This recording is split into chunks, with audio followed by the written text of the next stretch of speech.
మీ business ఏదైనా మీ ఊర్లో promotion చేయాలంటే అది సుమన్ టీవీతోనే సాధ్యం. ఇప్పుడే సంప్రదించండి.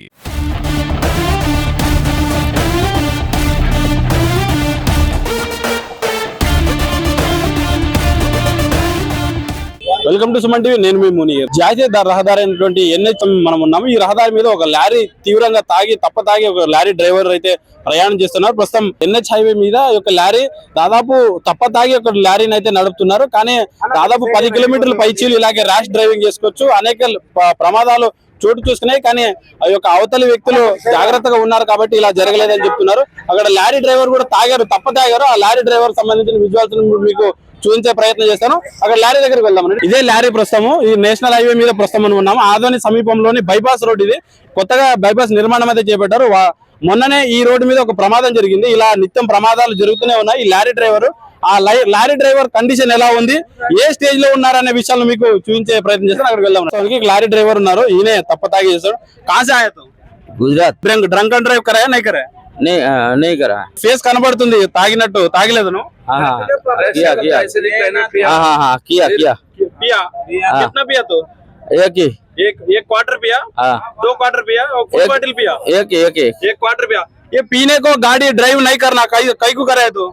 नहीं भाई अभी नहीं करना है। कब पिया तो ड्रिंक? अभी सुबह पिया. कितना बजे से पिया? भाई 7 बजे। 7 बजे. 7 बजे. एक कितना? 2 क्वार्टर पिया? एक ही एक क्वार्टर पिया. ऐसा ये एक्सीडेंट कर को कौन रेस्पॉन्सिबिलिटी? नहीं अभी एक्सीडेंट नहीं करिए। नहीं करे तो कराए को कौन रेस्पॉन्सिबिलिटी? अभी आपको नहीं मालूम? नहीं मालूम। आपको नहीं मालूम ये पीने को ड्राइव नहीं करने को? नहीं तेरे को नहीं मालूम. ये पुलिस वाला कौन भी नहीं पकड़ा तेरे को? नहीं पकड़े? नहीं पकड़ा. చూసుకోవచ్చు మనం ఇక్కడ బాధితులు ఉన్నారు. బాధితులతో మాట్లాడే ప్రయత్నం కూడా చేద్దాం. చూసుకోవచ్చు డ్రైవర్ అయితే పొద్దున్న 7 గంటలకే తాగానని చెప్తున్నాడు. అంటే ఈ యొక్క వాహనము తాగాడు. అవతల వచ్చే వాహనాలు వీటినైనా గుద్ది ప్రాణాలు కోల్పోతే ఎవరు బాధ్యులు దీనికి?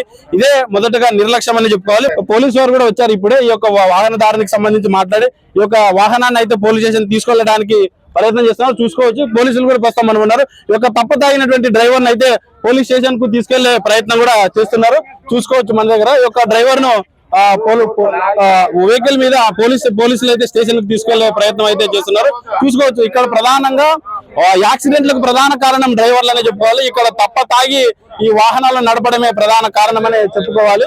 ఇదే విషయంపై మనతో మాట్లాడడానికి బాధితులు కూడా బాధితులు మాట్లాడే మరిన్ని విషయాలు తెలుసుకునే ప్రయత్నం చేద్దాం. ఒక లారీ వెనకాల వచ్చినటువంటి ప్రయాణికులు ప్రస్తుతం మనతో ఉన్నారు. ఈ లారీ ద్వారా ఇబ్బందులు పడ్డ విషయాలు మనతో వివరించడానికి ప్రయత్నం చేస్తారు. సార్ చెప్పండి, ఈ లారీ ఎలా ప్రయాణించారు, ఎలా ర్యాష్ డ్రైవింగ్ చేశారు? మన ఎమ్మిగనూరు నుంచి ఆదోని వరకు వచ్చే రోడ్లో ఆయనకి నెట్టు లేకున్నట్లు బండి తోలుతున్నాడు. కొంచెం పోలీస్ వారు కూడా చూసుకోవాలి. హైవే పైన ఎలాగుందంటే సిచ్యువేషన్, ఆయన వల్ల మేము దగ్గర ఒక 1/2 అవర్ 1 అవర్ నుంచి చాలా ఇబ్బందులు పడుకుంటా ఇటుకి వచ్చి బండి ఇటుకి ఆదోని ఎంటర్ అయ్యేతలకి ఈ సర్కిల్ వెహికల్ ఆఫ్ చేయడం జరిగింది. దీనిపైన పోలీసు వారు ఏదైనా చర్యలు ఉంటే తీసుకోవాల్సిందే. ఎన్ని కిలోమీటర్లు ఇలా ర్యాష్ డ్రైవింగ్ చేసుకుంటూ వచ్చారు సార్ డ్రైవర్? దాదాపు 10 నుంచి 15 కిలోమీటర్ ర్యాష్ డ్రైవింగ్ చేశారు. అంటే ఎలాంటి ప్రమాదం తప్పింది? అంటే వాహనాలు గుద్దడానికి వెళ్ళారు, లేకపోతే ఎలాంటి బిహేవియర్ చేశారు డ్రైవర్ వాహనం ద్వారా? దగ్గర ఒక 5-6 ఆర్టీసీ బస్సులు వెహికల్స్ ఇష్టానుసారం రాంగ్ రూట్ లో వెళ్లి ఇష్టానుసారం వెహికల్ జరగడం అయితే జరిగింది. అంటే దీన్ని చూసుకుంటూ వచ్చారు, దాదాపు ఆయన ఫాలో అవుతూ వచ్చారా? కరెక్ట్. ఇప్పుడు దాన్ని స్టాప్ చేసి కూడా ఆల్రెడీ 1/2 అవర్ దగ్గర 2-3 కిలోమీటర్ల హారన్ నాన్ స్టాప్ కొట్టుకుంటే వచ్చా, కానీ ఆయన రెస్పాండ్ అయితే కాలేదు. ఇప్పుడు ఎక్కడ వచ్చి ఆయన స్టాప్ చేశారు మీరు? ఇదే ఆదోని ఎంట్రన్స్ లో వచ్చి ఆయన నిలబెట్టి కారు ముందర నిలబెట్టి కీసు పీక్కోవడం జరిగిందండి. అంటే ఆయన కండిషన్ ఎలా ఉంది? ఆయన ఏం చెప్పారు? ఆయన కండిషన్ ఎలా ఉంది? ఆయన మాట్లాడే సిచ్యువేషన్ లో అయితే లేడు. ఆయన అయితే లేదు. దానికోసం డైలెండర్కి ఫోన్ చేసి పోలీస్ వారిని రమ్మని కాల్ చేశాము. లాక్ అయితే తీసుకున్నామండి.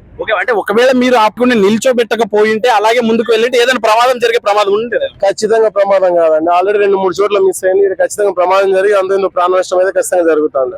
అంటే అంటే ప్రధానంగా పోలీసు వారు ఇలాంటి చర్యలు పటిష్ట చర్యలు చేపట్టకపోవడంతోనే ప్రయాణ రోడ్ల మీద ఇలా ప్రమాదాలు జరుగుతాయంటారా?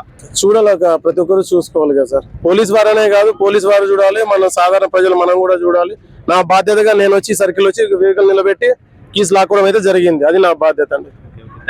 ఇది వీరు చెప్తున్నారు. అంటే ఒక ప్రయాణికుడు బాధ్యతాయుతంగా ఒక డ్రంక్ అండ్ డ్రైవ్ చేసినటువంటి లారీని బాధ్యత ఉంచి ముందు నిలబెట్టాను, అందుకే ప్రమాదం తప్పింది. లేకపోతే ఇలాగే ముందుకు వెళ్ళేవారు. ఆ ముందు మార్గంలో ప్రమాదాలు జరిగి ఎవరైనా గుద్ది ప్రాణాలు తీసేవారని చెప్పేసి చెప్తున్నారు. వీరు కూడా దాదాపు ఎమ్మిగనూరు అంటే ఆ ఎమ్మిగనూరు నుండి ఆదోనికి దాదాపు 30 కిలోమీటర్లు. 30 కిలోమీటర్ల నుండి ఇదే ర్యాష్ డ్రైవింగ్ చేసుకుంటూ వచ్చారు. ఎందరినో గుద్దడానికి వెళ్లారు, కానీ వారు ముందు వారు జాగ్రత్త వహించారు కాబట్టి ప్రమాదం తప్పింది. మరి ఆ ప్రమాదం జరిగే అవకాశం ఉంది కనుకే బాధ్యతాయుతంగా ముందుకొచ్చి నిల్చోబెట్టి డ్రైవర్ ని తాళాలు తీసుకొని డైల్ 100 కు కాల్ చేశామని చెప్పేసి చెప్తున్నారు. అయితే ఇప్పటికే మనం చూస్తున్నాం ఇదే జాతీయ రహదారులపై వందల సంఖ్యలో ప్రాణాలు కోల్పోయారు. మొన్ననే చూసాము ఈ యొక్క నన్నూరు టోల్ ప్లాజా దగ్గర ప్రమాదం జరిగి దాదాపు 25 మంది బలిగొన్న పరిస్థితి. ఇలాంటి ప్రమాదాలు పునరావృతం కాకూడదంటే అధికారులు పటిష్ట చర్యలు చేపట్టాలని ప్రయాణికులు కూడా కోరుతున్నారు. Can person హరితో Muni, Suman TV.